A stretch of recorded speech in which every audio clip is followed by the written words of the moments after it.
Rich dad poor dad Hindi अनुवादक books chapter 2 अध्याय 1 rich dad poor dad.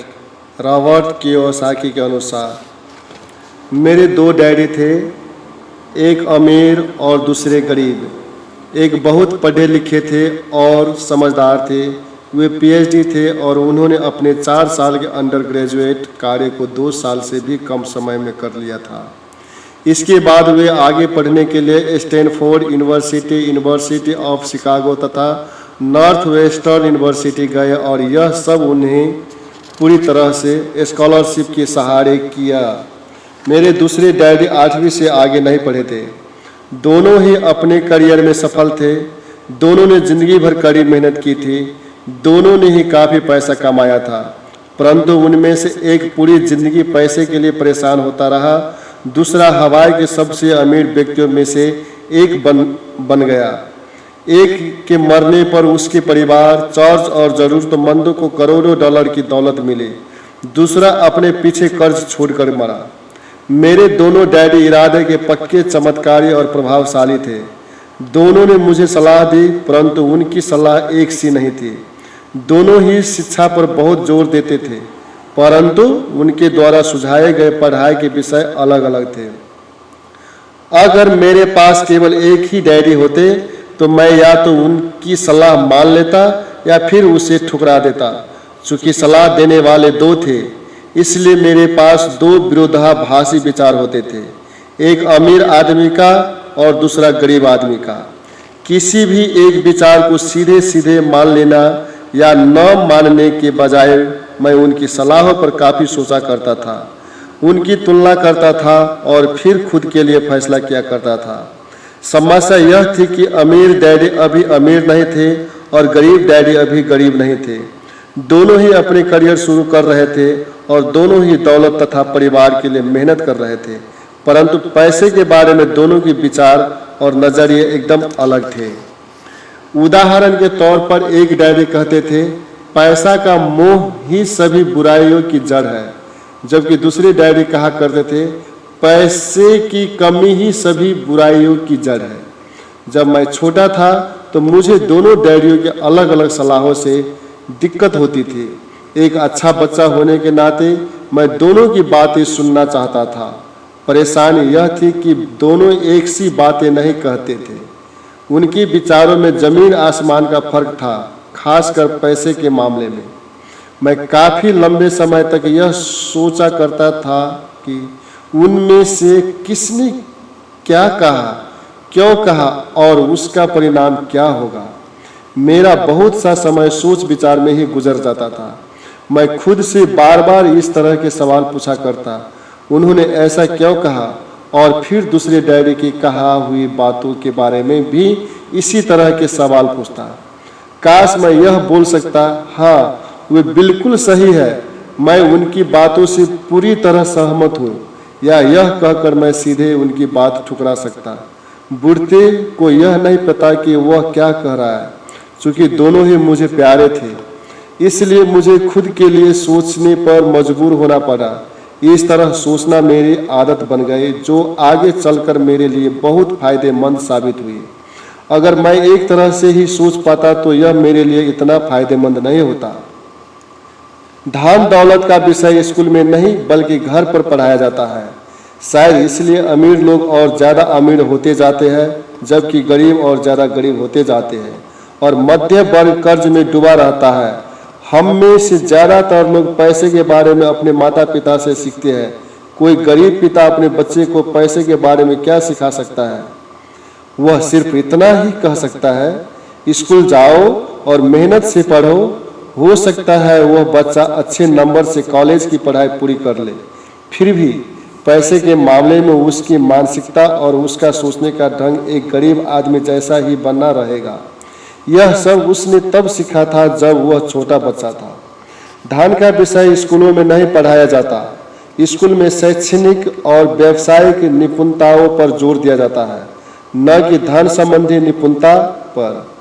इससे यह साफ हो जाता है कि जिन स्मार्ट बैंकर्स, डॉक्टर्स और अकाउंटेंट्स के स्कूल में अच्छे नंबर आते हैं, वे जिंदगी भर पैसे के लिए संघर्ष क्यों करते हैं? हमारे देश पर जो भारी कर्ज लदा हुआ है वह काफी हद तक उन उच्च शिक्षित राजनेताओं और सरकारी अधिकारियों के कारण है जो आर्थिक नीतियों बनाते हैं, और मजे की बात यह है कि वे धन के बारे में बहुत कम जानते हैं। मैं अक्सर नई सदी में अपने बाली समस्याओं के बारे में सोचता हूँ। तब क्या होगा जब हमारे पास ऐसा करोड़ों लोग होंगे जिन्हें आर्थिक और चिकित्सकीय मदद की जरूरत होगी। धन संबंधी मदद के लिए या तो वे अपने परिवारों पर या फिर सरकार पर निर्भर होंगे।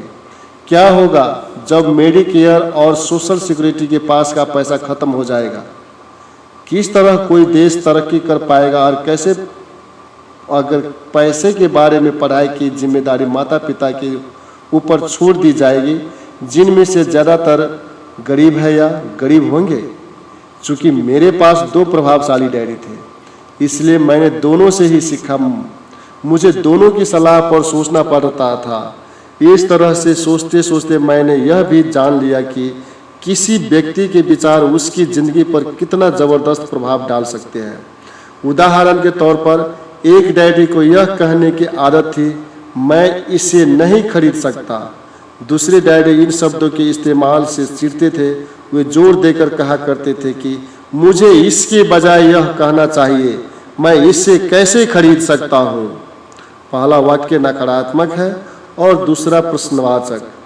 एक में बात खत्म हो जाती है और दूसरे में आप सोचने के लिए मजबूर हो जाते हैं। मेरे जल्द ही अमीर बनने वाले डैडी ने मुझे समझाया कि जब हम कहते हैं मैं इसी नहीं खरीद सकता, तो हमारा दिमाग काम करना बंद कर देता है।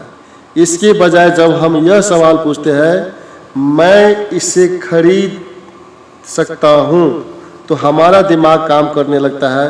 उनका यह मतलब नहीं था कि आपका जिस चीज़ पर दिल आ जाए उसे खरीद ही ले। वे लगभग दीवानगी की हद तक अपने दिमाग को कसरत करवाना चाहते थे, क्योंकि उनके ख्याल से दिमाग दुनिया का सबसे ताकतवर कंप्यूटर। मेरा दिमाग हर रोज़ तेज होता जाता है क्योंकि मैं इसकी कसरत करता रहता हूँ। यह जितना तेज होता जाता है, मैं इसकी मदद से उतना ही ज़्यादा पैसा कमा सकता हूँ। उनका मानना था कि मैं इसे नहीं खरीद सकता कहना दिमागी आलस की पहचान है। हालांकि दोनों ही डैडी अपने काम में कड़ी मेहनत करते थे, परंतु मैंने देखा कि पैसे के मामले में एक डैडी का आदत यह थी कि वे अपने दिमाग को सुला देते थे और दूसरे डैडी अपने दिमाग को लगातार कसरत करवाते रहते थे। इसका दीर्घकालीन परिणाम यह हुआ कि एक डैडी आर्थिक रूप से बहुत अमीर होते चले गए, जबकि दूसरे डैडी लगातार कमज़ोर होते गए। इसे इस तरह से समझे कि एक व्यक्ति हर रोज़ कसरत करने के लिए जिम जाता है, जबकि दूसरा व्यक्ति अपने सोफे पर बैठकर टीवी देखता रहता है। शरीर की सही कसरत से आप ज़्यादा तंदुरुस्त हो सकते हैं और दिमाग की सही कसरत से आप ज़्यादा अमीर हो सकते हैं। आलस्य से स्वास्थ्य और धन दोनों का नुकसान होता है।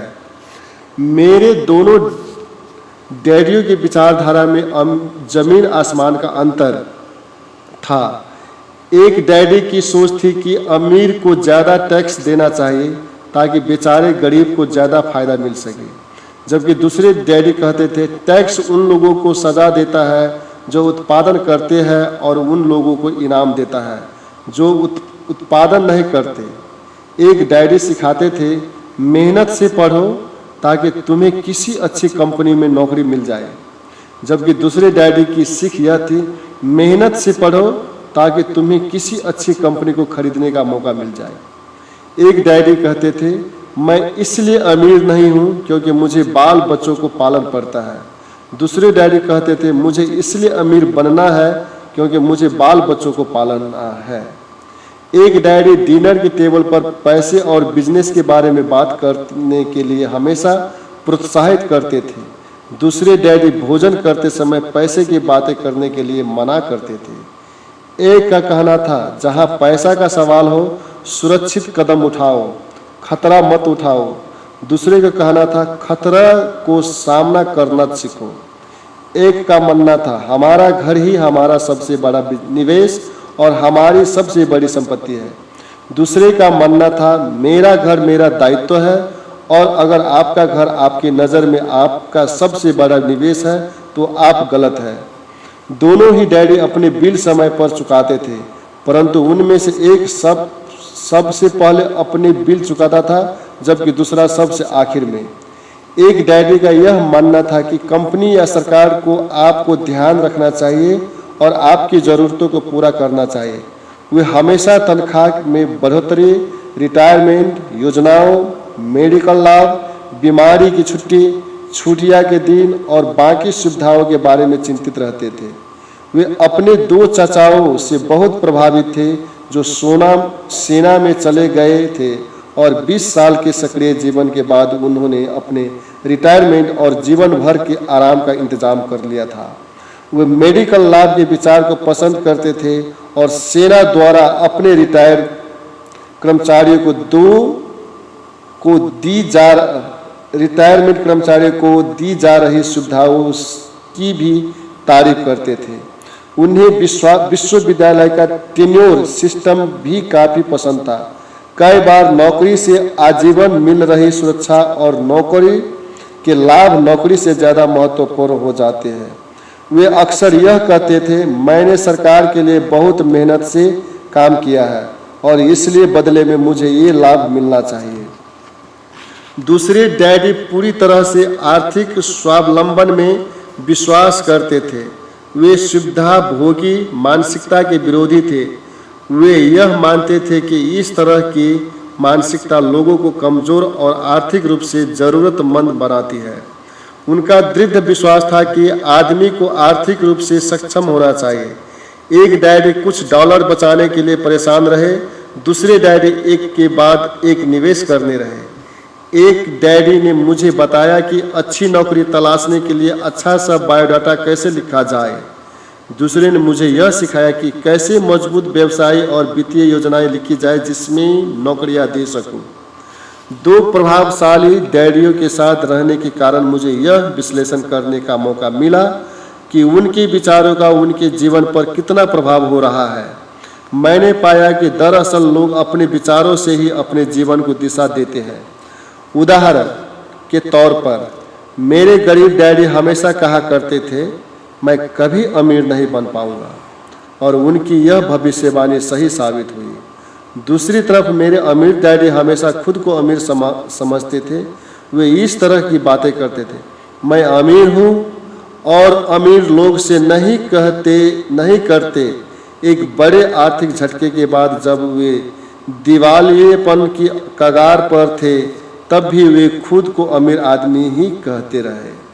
वे अपने समर्थन में यह कहते थे, गरीब होने और पैसा न होने में फर्क होता है। पैसा पास में न होना अस्थायी होता है जबकि गरीब अस्थायी है। मेरे गरीब डैडी यह भी कहते थे, मेरी पैसा में कोई रुचि नहीं है या पैसा महत्वपूर्ण नहीं है। मेरे अमीर डैडी हमेशा कहते थे, पैसा में बहुत ताकत है। हो सकता है हमारे विचारों की ताकत को कभी भी मापा ना जा सके या फिर उन्हें पूरी तरह से समझा ना जा सके। फिर भी बचपन में ही मैं यह समझाया गया था कि हमें अपने विचारों पर ध्यान देना चाहिए और अपनी अभिव्यक्ति पर भी। मैंने देखा कि मेरे गरीब डैडी इसलिए गरीब नहीं थे क्योंकि वे कम कमाते थे, बल्कि इसलिए गरीब थे क्योंकि उनके विचार और काम गरीबों की तरह थे। 2 डैडी होने के कारण बचपन से ही मैं इस बारे में बहुत सावधान हो चला था कि मैं किस तरह की विचारधारा अपनाऊं, मैं किसकी बात मानूं, अपने अमीर डैडी की या अपने गरीब डैडी की। हालांकि दोनों ही शिक्षा और ज्ञान को बहुत महत्वपूर्ण मानते थे, परंतु क्या सीखा जाए इस बारे में दोनों की राय अलग अलग थी। एक चाहते थे कि मैं पढ़ाई में कड़ी मेहनत करूं, डिग्री लूं और पैसे कमाने के लिए अच्छी सी नौकरी ढूंढ लूं। वे चाहते थे कि मैं एक पेशेवर अधिकारी, वकील या अकाउंटेंट बन जाऊं या MBA कर लूं। दूसरे डैडी मुझे प्रोत्साहित करते थे कि मैं अमीर बनने का रहस्य सीख लूं, यह समझ लूं कि पैसा किस तरह काम करता है और यह जान लूं कि इससे अपने लिए कैसे काम लिया जाता है। मैं पैसे के लिए काम नहीं करता। इन शब्दों को वे बार बार दोहराया करते थे। पैसा मेरे लिए काम करता है। 9 वर्ष की उम्र में मैंने यह फैसला किया कि पैसे के बारे में मैं अपने अमीर डैडी की बात सुनूंगा और उनसे सीखूंगा। यह फैसला करने का मतलब था अपने गरीब डैडी की बातों पर ध्यान न देना। हालांकि उनके पास कॉलेज की बहुत सी डिग्रियां थी जो मेरे अमीर डैडी के पास नहीं थी। रॉबर्ट फ्रॉस्ट का सबक। रॉबर्ट फ्रॉस्ट मेरे पसंदीदा कवि है। हालांकि मुझे उनकी बहुत सी कविताएं पसंद है, परंतु द रोड नॉट टेकन मुझे सबसे ज़्यादा पसंद है। मैं इसकी शिक्षा का इस्तेमाल हर रोज़ करता हूँ। द रोड नॉट टेकन, वह राह जिससे चुना नहीं गया। पीले जंगल में 2 राहें बांटती थी और अफसोस कि मुझे एक को चुनाना था और मैं अकेला पथे खड़ा रहा देर तक, यह देखते हुए कि यह राह कहाँ तक जाती है, झुरमुंडों में मुड़ने के पहले। फिर मैंने दूसरी राह चुनी, उतनी ही सुंदर और शायद बेहतर भी, क्योंकि यह घास ज़्यादा थी और काम लोग गुजरते थे। हालांकि लोगों के गुजरने से यह भी उतना ही नुकसान हुआ था और दोनों ही उन सुबह बराबर थी। पत्तियों पर काले कदम नहीं थे और मैंने पहले को अगले दिन के लिया रखा, पर यह जानते हुए कि किस तरह रास्ते निकलते हैं। मुझे शक था कि मैं कभी लौटूंगा। मैं वह कर यह कहूँगा, आज से सदियों बाद शायद एक जंगल में 2 राह बांटती थी और मैंने कम चली हुई राह को चुना और इसी बात से सारा फर्क पड़ा।